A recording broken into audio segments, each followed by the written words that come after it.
Hi, it's Skip from Skip's Messy Workbench, and I'm going to be doing a box opening for the Back to the Future 1 car, DeLorean, and for the Back to the Future 3 DeLorean.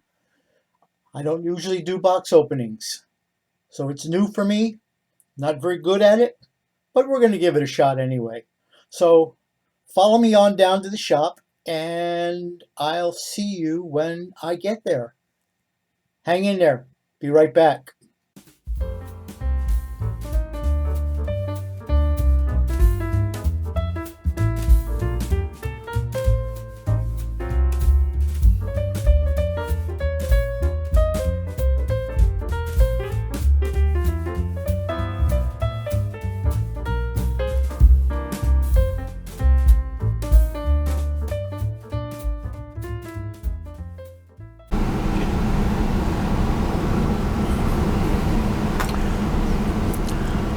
Hi all, it's Skip from Skip's Messy Workbench, and I want to do a box opening today, which, as you know, I don't do many box openings. So I do want to do one today for the two Back to the Future DeLoreans that I have on my schedule to build. Now, I'm doing another different camera angle today, so I've got a little bit of reflection off of my ceiling lights and stuff, so we'll try to combat that. Okay, it won't be, once I get rid of this box, you won't see that.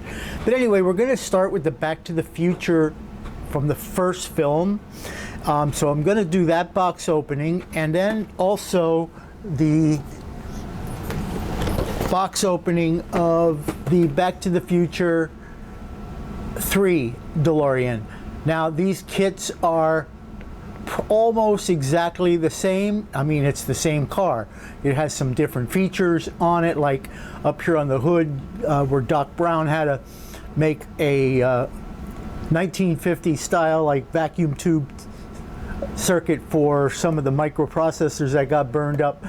But other than that, the cars are end of 50, they're 1950 wheels, or you could also build this with the rail wheels on it. Other than that, the car is basically the same. So let's start with the Back to the Future 1.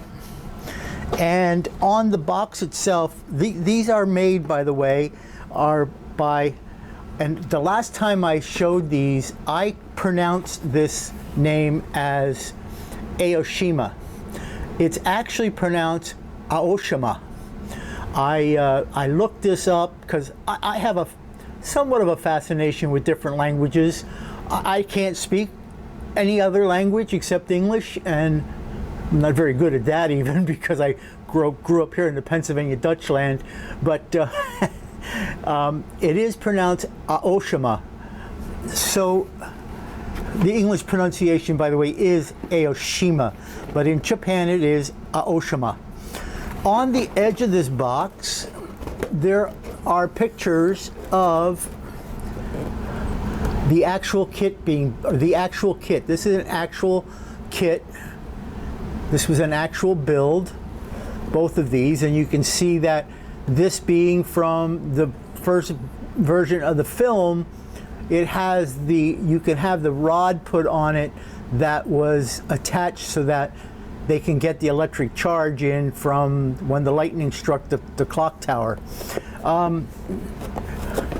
Around to this side of the box, it just has another picture. And on this side of the box, I thought it was pretty cool. They have a color chart, and they give you ideas of what the colors is. Now, there's a lot of Japanese writing on these boxes, and what you're going to see is on the instructions also. You can see I paid $40.90 for this. Actually, I didn't. I don't actually even remember where I bought these. I don't know if it was from Burbank Hobby or it was from one of the hobby shops, but it wasn't that almost that much, but it wasn't quite that much. But anyway, they have the different tools that you need. It has the types of glue and also the color chart right here on the box. It also has a list of different languages that this was done in. And then the other edge is just the same as the further edge. So let's open this box up. Now I cheated a little bit because I started making this video a while ago and I already have the bags open. So I cheated. This is like, I don't know what take this is, but there's quite a few takes already. And so let me get these bags out of the way. Okay, and so this is the clear plastic parts. And I'm not going to take these out of the bag yet. So you could see the windshield in here, and this looks like headlights and some tail lights and some side windows and miscellaneous other clear parts. So like I said, I am not going to take this out of this bag yet. So let me set that aside. It does come with some decals, which I did not take out, but let me take these out of the bag now. I'll just cut this off here a little bit, just so I can sneak these out of here.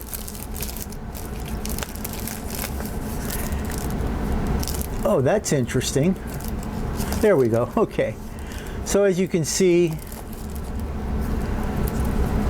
let me get this up to the camera here. There are some decals in here, and they have the license plate here, out of time, and there's some decals for like the time clocks that are in there, the instrument cluster, and some other gauges, the tail lights. So I'm not sure if I'm going to use like the tail lights and stuff, or whether I'll just use paint on that. But it does come with some decals, and that's nice to see. So let's put those back in there. Put that paper back on there to protect them. Okay. The next thing is the instruction sheet. Now, I have the instruction sheet out actually, and it's because what I do with my instruction sheets, like here is the instruction sheet that comes with the kit. These instructions I briefly went through. I didn't look at them in detail yet. They're really well laid out. You just got to find out what language you're reading on these. As you can see, a lot of Chinese, and there's Spanish and some other languages. But these instructions so far that I could see are really laid out really, really well. They're actually very nice and clean. And what I'm going to do is I'll switch over later to my desktop because and show these instructions out, because what I do with instructions is I go to ScaleMate, and you can sometimes download the instruction sheets. So that's what I did here. I downloaded the instruction sheets from ScaleMate, but I wasn't really happy with the quality of the instructions that came on ScaleMate. So I scanned these from the originals, and I have a $59 scanner that I got at Amazon. Just plugs into my USB port on my computer. It's a page scanner. Got to do one sheet at a time, but you know, I don't scan much stuff, and I scan them, so that I always have the originals. And then I have these that I print so that I can now come in here and pretty much make any kind of notes or changes or anything like that. And I'm not boogering up my originals. And then I keep a manila file folder with each one of my kits and all the information that I've collected from those kits while I'm building them. Now this kit also came with something pretty neat, and I know some others do too, but this tells us what is on each one of the sprues. So each one of these items is listed so that you can tell what is on each sprue. Now you see here these colored areas, they're shaded areas. up here there's a note that says not for use. So I don't know what that's all about yet. I'll find out when I start building. Okay, so I'm going to set this off to the side because I'm going to use that as a reference actually while I'm going through these. So here's the body.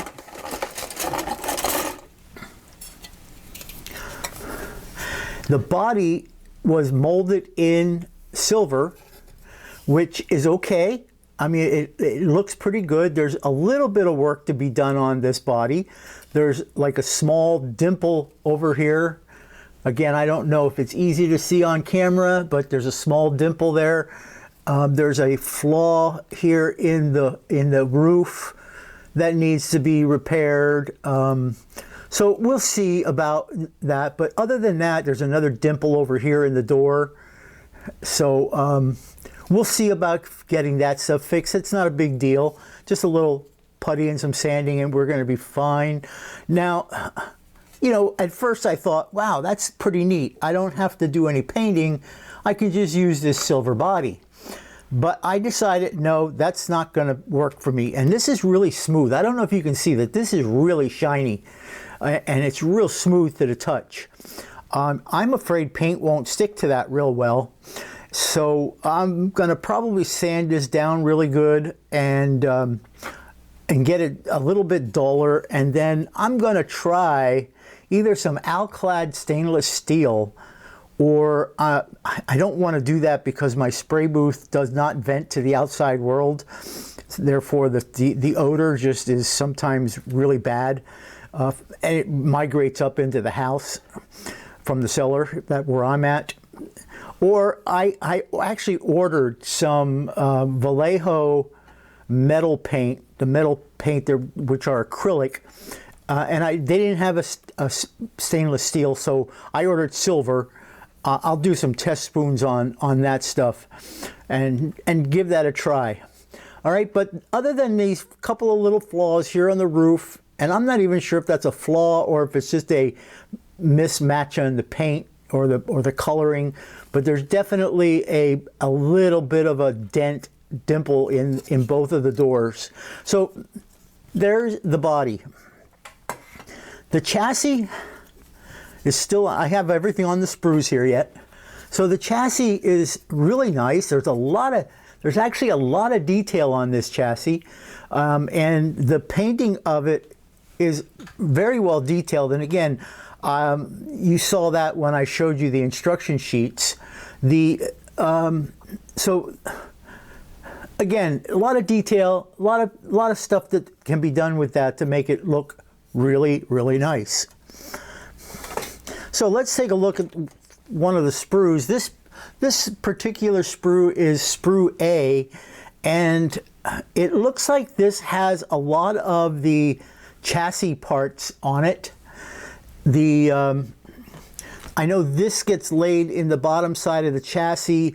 Some of these things get laid in the bottom side of the chassis, and these guys right here are brackets, and so is this, because I'm just by looking at the instructions, it looks as if the front wheels actually steer, and also the suspension seems to possibly work. If I look at these instructions right here, these are these side arms, and there's a what looks to be a pivot, and you'll see soon that this kit comes with some grease and it tells you where to put that grease, and it's in the instructions here someplace. Oh, right here it says grease. So it's telling you to put some grease in some of these locations. So apparently something's moving.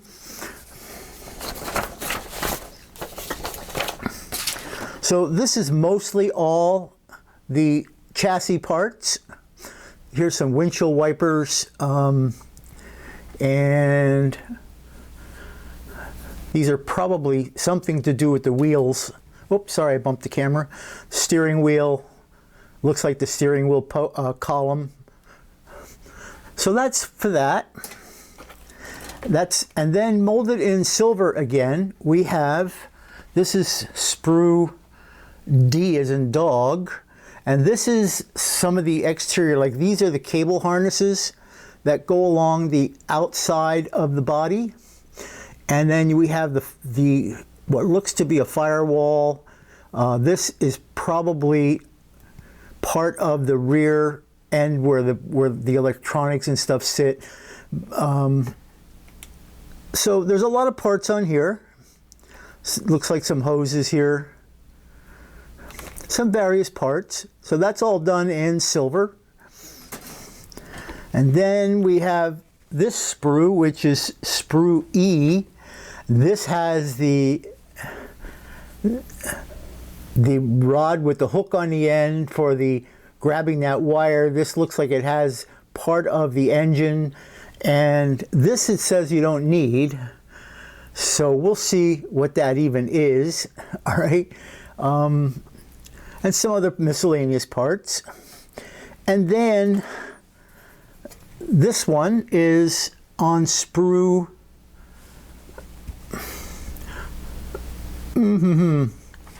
sprue C as in Charlie.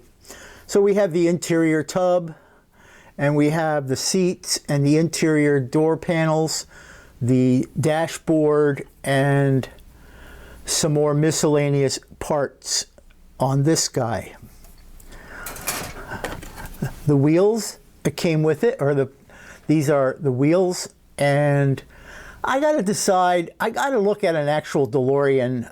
I actually saw the Back to the Future DeLorean, or at least one of them. I was in LA many years ago, actually right after this film was released, and I had some time in my schedule, and I took a tour of the studio, and they had one of the cars that they used, because there was more than one car. They had one of the cars on display, and I got to see it. And I don't remember if the wheels were this dull. Like these aren't real shiny, and I don't remember. So I want to find out whether or not these need to be chromed, or whether they should be this more of aluminum type looking wheel. And the last item in this box are the tires. And the tires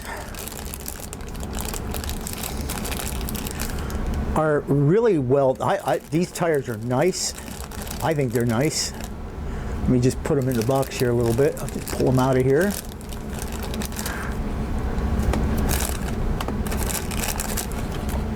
So here's the tires.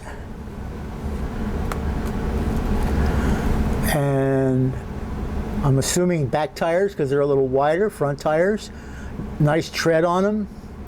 They're going to need a little sanding because of the seam on there. And but they're nice. They're nice rubber. And then this also came with this little thing here. I have no idea what that is, but we'll find out. And in there is also this little tube of grease. So that'll be interesting. I don't think I've ever built a model car that had grease in it. So talk about a real car. Gosh, you have to grease. I didn't think we had to grease cars anymore. Anyway, here we go with grease. So that's the Back to the DeLorean for the first film in the series. Let me do the box opening now for I'll get these parts back in, and I'll bring the box up for the part 3 video.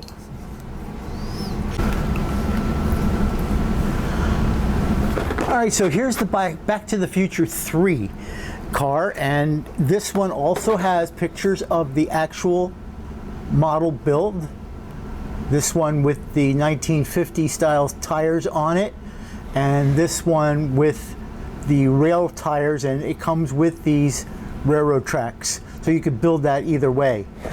Also on this other side is, just like on the other box, we have the color code. This one said it was $43.99. Actually, it was originally $54.99. Again, I didn't pay that much. It was close to that, but not quite that much. But again, it tells you the glues, what kind of tools you're going to need, and then they recommend the recommended colors that are listed on it. So let's get this box open. Okay, and this one I did not have open yet. So the things are still in the bag. And I did the same thing with this kit as I do with all my kits. The original instruction sheets, and they are, you'll see that they look very similar to the other car. And like I said, I'll do these individually and share my desktop with you when I get back up to the office. So it goes through some rather nice instructions, but I also did the scanning of those, and I printed them on their own sheet. And this one also comes with a sprue layout. And on this one, again, the shaded areas here are not used. Boy, and there looks like a lot of things on this one that are not used. Again, I got to thoroughly read these instructions. I'm just finding it a little hard to, because you have to like find the English amongst the Japanese, and so that's making it a little interesting, but that's okay. So there's like you see a lot of colors on here that you're not going to need. Also, the sprues are pretty much the same, except that this one has the rail wheels on it and the actual train rails, and also the the ties, the railroad ties. So let's take a look at this one. Again, the body. Like I said, I didn't have this one out of the bag yet. So we look at this body, and this one molded in the same color silver or grayish color. This one has that same mark on the roof that, and I don't feel it with my fingernail, so it doesn't look like it's indented in. It really looks kind of like, I don't know, it looks like a color, it kind of looks like the color blurred there or something. It's hard to tell. And this also doesn't have the dimple in the door panel like the other one did. This one has a little bit of a dimple there. So anyway, the bodies other than that are really in nice shape. They're nice condition. They should be. They're new. All right. So let's get these out. This is the clear. The clear tree looks exactly the same as the other one did. The same parts are on here. The windshield, the headlights, the tail lights, side windows, and stuff. That's all the same as in the other DeLorean. All right, let's get this guy here open.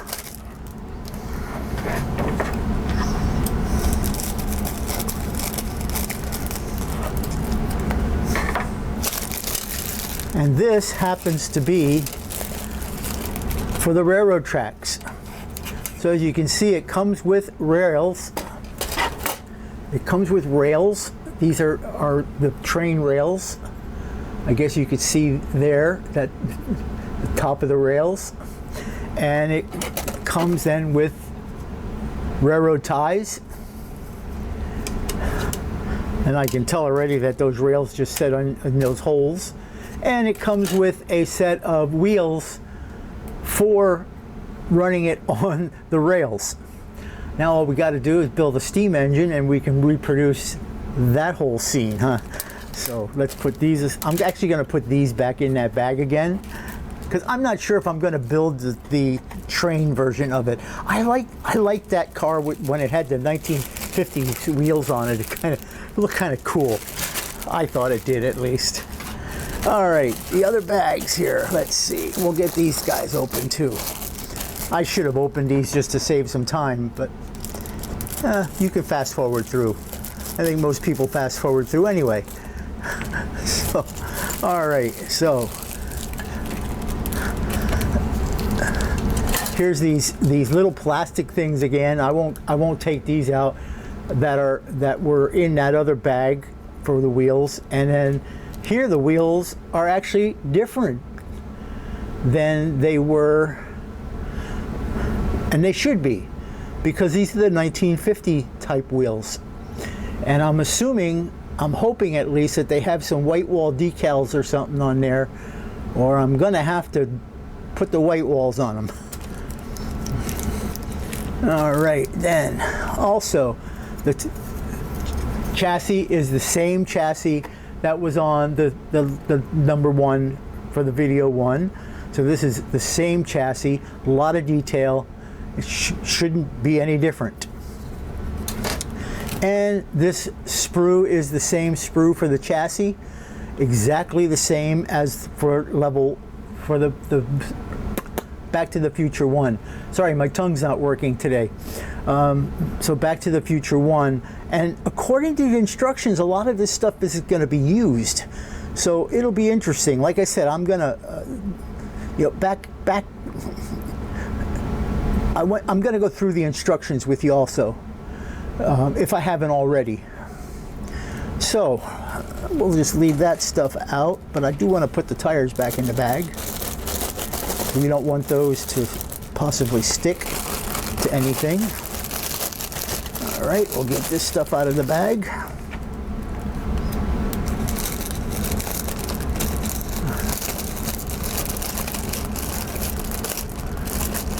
Should have just used my knife instead of this scissor.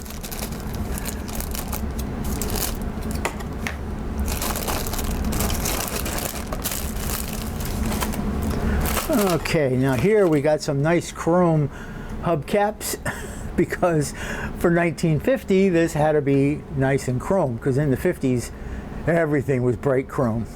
So that's that, and this is a different sprue than what was in number one, because this sprue, as you can see here, has the box that gets strapped onto the hood and is the tube, the vacuum tube version of the electronics that Doc Brown had to build in the 1950s. And some other miscellaneous parts on there. And then this sprue is the same as in the other one. It's the firewall and the harnesses that go along the side. This is the back end of the DeLorean on the top piece. And then the next sprue, again, is exactly the same. Has the floor panel, the seats, the side panels, the dashboard, and some miscellaneous other parts. Okay, and this one then has also the decals in it. Let's see, I think the decals are the same in this one also, and I don't see why they wouldn't be. So let's get these guys open.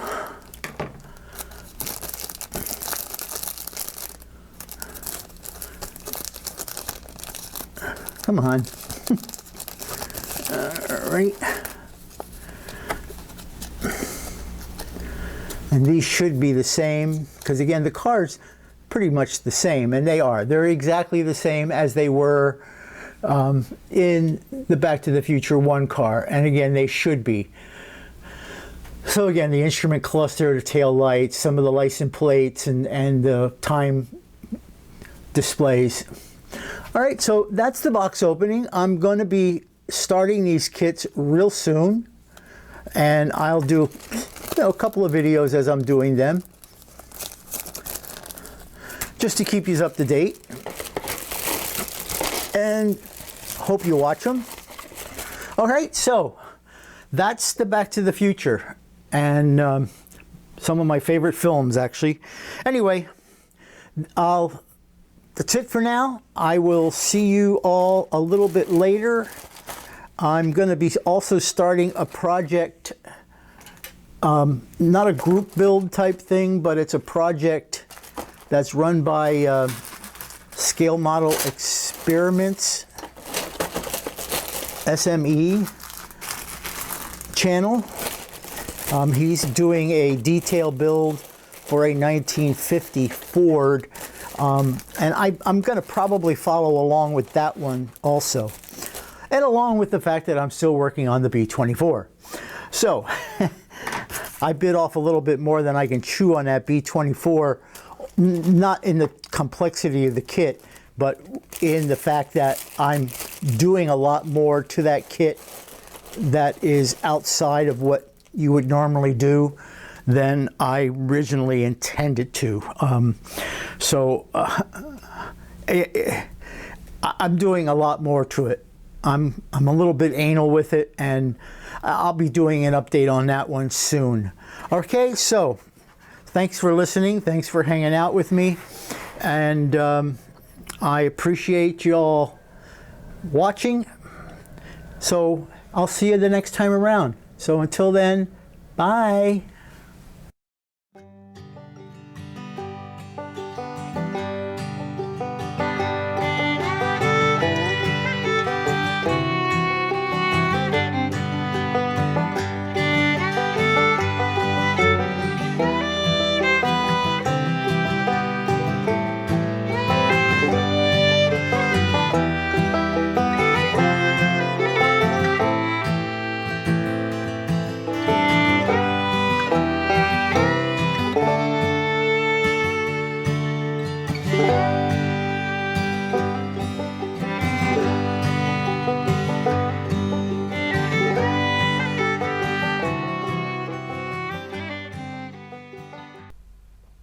I want to thank you all for watching, and if you like what you saw, give it a thumbs up. If you don't like it, you can give it a thumbs down, but you know, I would prefer a thumbs up.